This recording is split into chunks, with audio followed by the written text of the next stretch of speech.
Did you know that 40% of residential waste is made of compostable material?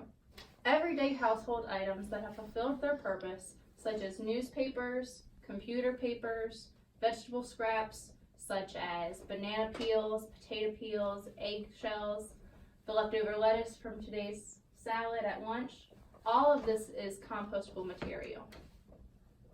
With the news of environmental issues on the rise, such as climate change, pollution, and resource depletion, it is important that we do our own research and find out what it is that you can do to make a difference. Composting is beneficial to the environment, and it also helps reduce your carbon footprint.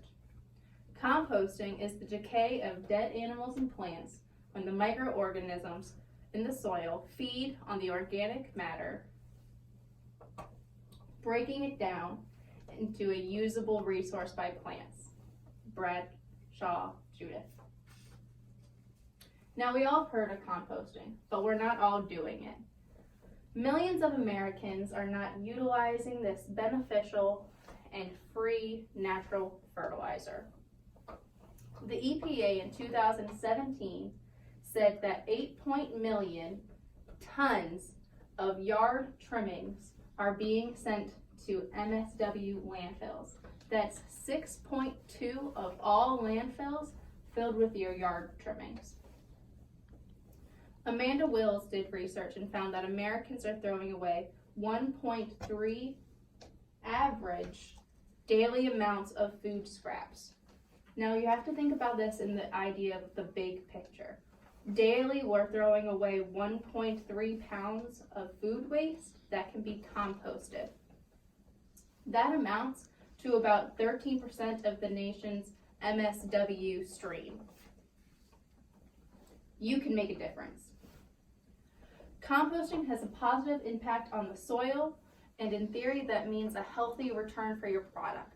It also has a healthy returns in the sense of humans because it saves you money, energy, and like I said before, it's helping reduce your carbon footprint. Justin Quigley. Compost returns valuable nutrients into the soil to help maintain quality and fertility. It does this by holding the water in. Compost is great at a moisture retention, so it's able to hold that in better than fake fertilizer. You're also reducing your carbon footprint when you compost. You're doing this multiple ways. One of the ways is by reducing carbon dioxide emissions used to teleport the waste. When you're driving around in your car, you're also creating harmful gases. Now I want you to think for a second about where your trash ends up. How many cans of trash are you bringing down to the curb at the end of the week? Think about how much trash your one household produces. Now I want you to multiply that on the scale of 100 millions of households we have here in the US. All of that trash is being put in a landfill. And when you think about that, you see the necessity of composting. There were once 8,000 landfills. There are now only 3,091 due to overcapacity. You're filling up landfills, and it takes time for these organisms to decompose the material. It doesn't happen instantaneously. So what are you going to do once the landfills fill up? Organics in landfills break down without oxygen. This produces methane gas, a dangerous greenhouse gas 21 more times harmful than CO2.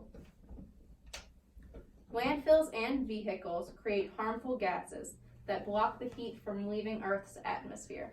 This heat radiates down back to the Earth, and I'm sure you all think this sounds familiar because it's something we refer to as climate change. So, what can you do to make a difference? You can start composting.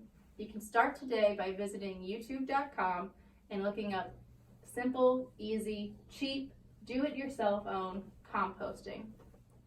The most effective video I watched was a man who created a compost bin out of chicken wire and ties. He creates this bin, he leaves his compost in, It's a done deal. Cheap, easy, resourceful.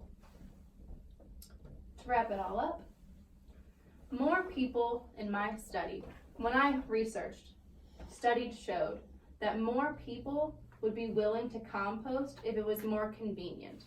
Well, I say if there's a will, there's a way, and now you know there's a way you can make a difference. You should have a basic understanding of the benefits of composting and what it can have on you and the world. Thank you.